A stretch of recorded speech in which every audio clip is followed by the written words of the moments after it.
yang diselenggarakan oleh Perumdam Tirta Daroy Kota Banda Aceh dan pemerintah Kota Banda Aceh. Tirta Daroy bisa lebih berpartisipasi dalam mensejahterakan warga Kota Banda Aceh yang kita cintai.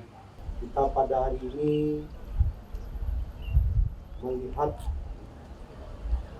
bahwa PDAM Perumdam Tirta Daroy ini bisa melaksanakan suatu kegiatan yang sangat mulia.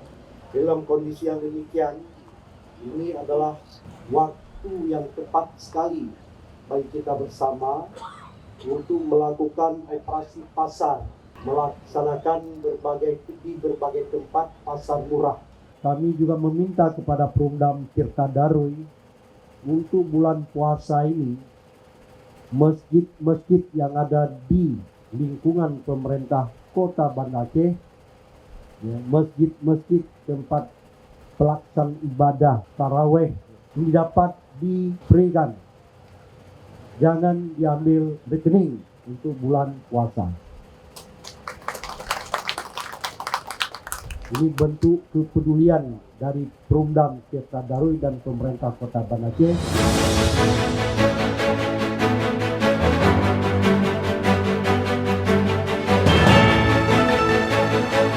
Mudah-mudahan dengan pasar murah ini pertama bisa terpenuhi harga di pasar menjalankan satu bulan suci Ramadan.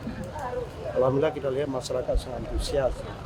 Hari ini PDAM dengan bantuannya bisa menyediakan 1.000 paket untuk masyarakat di sekitaran ini, terutama masyarakat yang kurang mampu, termasuk pekerja lepas yang ada di PMK Banda Aceh juga terbantu dengan program pasar murah.